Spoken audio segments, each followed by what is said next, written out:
안녕하세요. 더블유익다입니다. 지금 제가 목감기가 좀 걸려서 목소리가 조금 안 좋을 수 있는데요. 양해 부탁드립니다. 오늘은 내일을 예고합니다라는 책을 소개해 드리려고 합니다. 일반적으로 회사에서 개인의 자유를 중시하기가 쉽지 않은데요.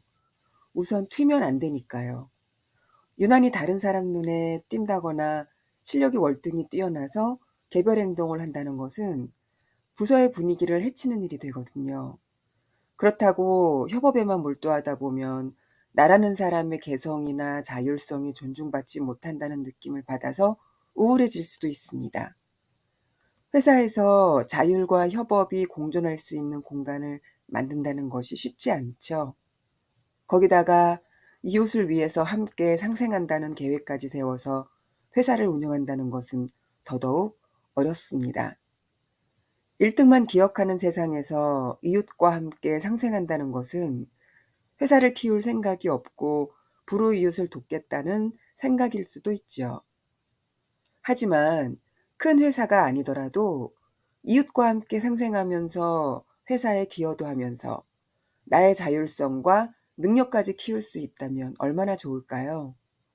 사실 우리 주변에는 이렇게 뜻깊은 활동을 하는 분들을 방송을 통해서 가끔 접하기도 합니다. 내일을 예고합니다라는 이 책은요.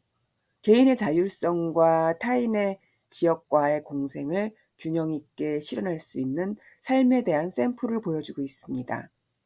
그리고 지금 그렇게 살고 있는 아시아 지역의 실천가분들을 만나서 그들이 어떻게 개인의 자율성과 협업을 공생시키면서 지역과는 균형 있는 발전을 이루고 있는지를 알려주고 있습니다.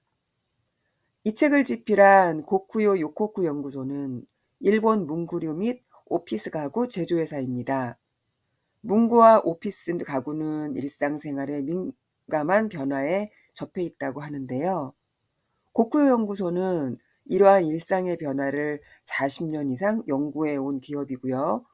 객관적인 예측이 아니라 스스로가 바라는 사회를 주체적으로 생각하는 예고를 중요하게 생각한다고 합니다. 요코쿠가 우리나라 말로는 예고라는 뜻이라고 하네요. 이 기업은 개개인의 자율과 개성을 중시하면서도 개개인 간의 협업으로 인한 발전을 중요시하는데요. 이런 기업의 모토가 있기에 이 책을 쓸 수 있었다고 생각합니다.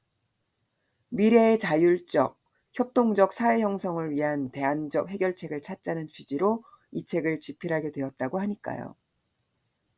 공동 저자인 주식회사 리퍼블릭은 혁신이 일어나는 생태계를 연구하고 실천하는 것을 모토로 삼고 있는 도쿄와 후쿠오카를 기점으로 국내외 기관, 기업, 지자체 교육기관과 함께 활동하고 있는 회사입니다.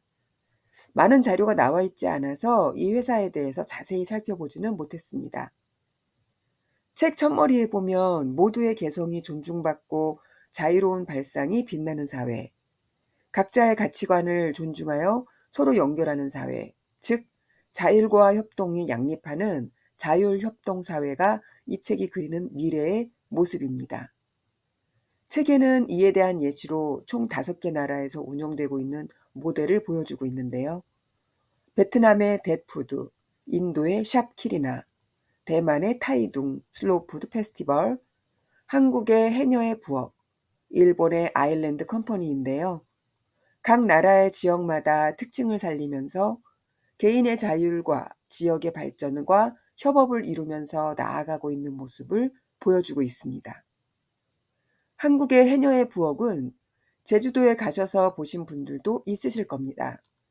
증조 할머니부터 대대로 물질을 해온 해녀 집안 출신의 김하원이라는 분이 고향에서 유학을 준비 중이었어요.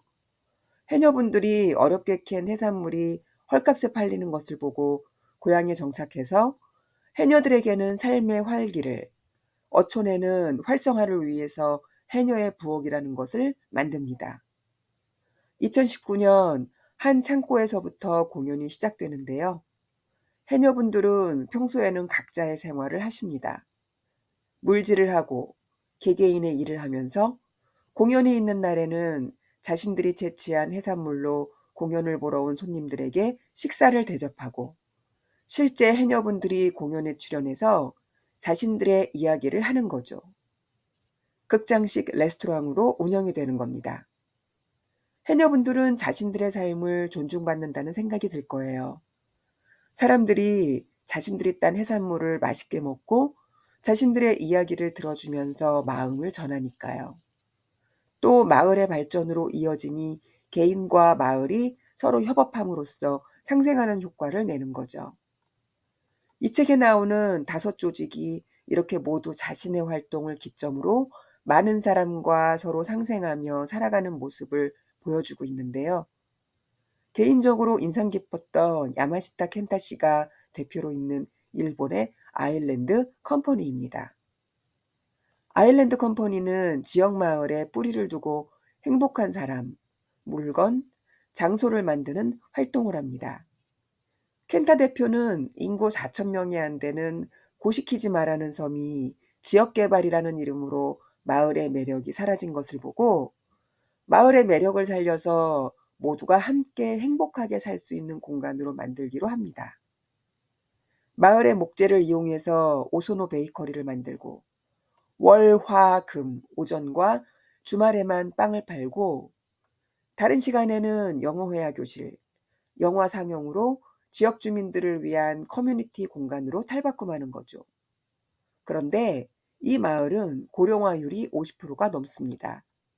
그래서 켄타 씨는 이웃들끼리 서로 도와주는 지역으로 만들고 싶었던 거죠. 그런데 사람마다 각자 가지고 있는 성격, 개성, 고집, 가치관이 얼마나 다르겠어요. 인적 자원의 한정적이라는 결함은 반대로 개개인의 다양성을 존중하는 마음을 갖게 한 것입니다. 관계의 폭이 좁다 보니 더더욱 상대를 존중하고 이해하게 된 거죠. 켄타 씨가 이렇게 이야기합니다. 도쿄 같은 큰 도시라면 마음 맞는 사람을 골라 활동할 수 있지만 고시키지만은 인구가 적기 때문에 나이도 사고방식도 전혀 다른 사람들끼리 협력할 수밖에 없습니다. 함께할 사람을 고를 수 없기에 눈에 보이는 차이가 아니라 상대방의 본질을 보려 노력합니다. 이런 자세야말로 다양성의 토대가 된다고 생각합니다. 힘을 가진 비슷한 사람들끼리만 모이고 청년이나 이주민, 여성 등 소수자가 배제되어 버리면 지역 전체가 불행해질 수밖에 없을 거예요. 그래서 속성이나 취미, 기호가 다른 사람들 사이로 공통점을 찾아내면서 의논하는 게 중요합니다. 다른 사람의 마음속 깊은 곳까지 보려는 켄타 대표의 자세는 지금 현재 우리가 타인을 마주할 때 대해야 할 자세가 아닐까 합니다. 경제가 불황입니다. 청년들은 청년들 나름대로 취업하기 힘들고 중장년층은 그들대로 조기 퇴사로 힘들고 재취업하기 힘든 요즘 시대에 어쩌면 협업에 의한 지역 경제 살리기가 좋은 방법이 될 수도 있겠는데요. 이 책을 읽고 저는 개인의 자유를 존중하면서 협업하는 관계로 무언가를 해보는 것도 괜찮겠다는 생각을 했습니다. 오늘도 함께 해주셔서 감사합니다. 다음 시간에 좀 더 좋은 내용과 좋은 목소리로 찾아뵙겠습니다. 감사합니다.